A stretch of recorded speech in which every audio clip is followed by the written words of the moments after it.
Welcome back sa Panahon TV. Time check po muna tayo, 5:70 ng umaga ayon sa Philippine Standard Time. Mga kababayan, dahil nga po araw ng Biyernes at malapit na po ang weekends, alamin natin kung ano nga ba ang magiging lagay ng panahon sa mga susunod pang araw. Narito po ang 3-day weather forecast ng Pag-asa. Unahin po natin sa Baguio City, makakaranas kayo ng light rains. Bukas po yan araw ng Sabado, pero fair weather condition naman po tayo pagdating ng Linggo at Lunes. Pero asahan pa rin natin ang pagkakaroon ng mga pulupulong pag-ulan o pagkidlat at pagkulog. Ang temperatura nyo po maglalaro yan sa pagitan ng 16 to 25 degrees Celsius. Dito po sa atin sa Metro Manila, makakaranas tayo ng fair weather conditions sa weekends. Bukas po yan Saturday and Sunday. Pero asahan pa rin natin yung mga isolated cases of rain showers and thunderstorms. On Monday, asahan po natin ang mataas na tsansa ng mga pag-ulan. Dito po yan sa Metro Manila. At para naman sa Metro Cebu, asahan din natin na magiging maulan ang inyong weekend dahil nga po sa binabantayan natin na si Bagyong Queenie. At pagdating naman ng Lunes, asahan po natin ang gradual improvement sa lagay ng inyong panahon. Sa Metro Davao, magkakaroon naman po kayo ng maulan na Sabado pero fair weather po tayo on Sunday and Monday. Pero paghandaan pa rin natin yung mga pulupulong pag-ulan o pagkilat-pagkulog lalo na sa hapon o kaya naman ay sa gabi. At panghuli na lamang po sa Zamboanga City, fair weather conditions po tayo for the next 3 days. Ibig sabihin, makakaasa po kayo sa partly cloudy to cloudy skies with isolated rain showers and thunderstorms lalo na sa hapon o gabi. At mga kababayan, ngayon naman po alamin natin ang magiging lagay ng temperatura sa mga piling lungsod sa bansa.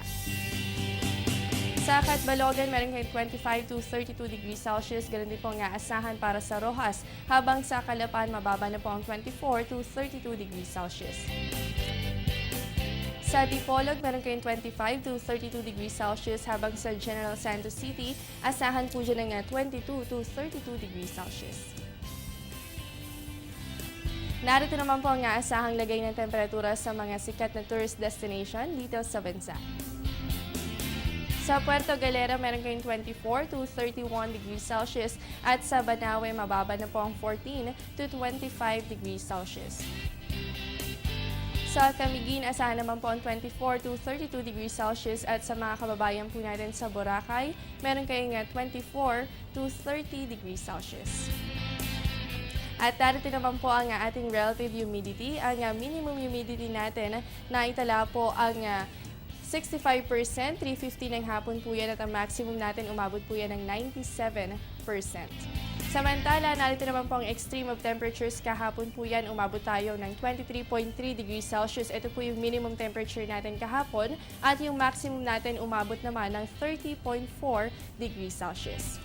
Sa mga kababayan po nating magsasaka, narito naman po ang farm weather forecast ng Pag-asa. Para po sa Visayas and Mindanao, dahil makakaranas po kayo ng maulan na panahon, ganun din po yung mga malalakas na pagbugso ng hangin. Asahan po natin ang upland farm, meron kayong 21 to 30 degrees Celsius, habang ang lowland farms, meron po kayong 23 to 32 degrees Celsius. Sa inyong relative humidity, asahan po ang 73 to 100% at ang leaf wetness po natin magtatagal yan ng 4 hanggang 6 na oras. Samantala, dito po sa Luzon, asahan naman po natin ang maulan na panahon sa mga susunod na oras. Kaya pong upland farm nyo, meron kayong 16 to 24 degrees Celsius at ang lowland farms nyo, asahan po dyan ang 23 to 33 degrees Celsius. Para po sa ating relative humidity, meron tayong 64 to 97% at ang leaf wetness natin tatagal lamang yan ng hanggang 4 na oras. Huwag po kayong aalis dahil magbabalik pa ang Panahon TV matapos ang ilang paalala.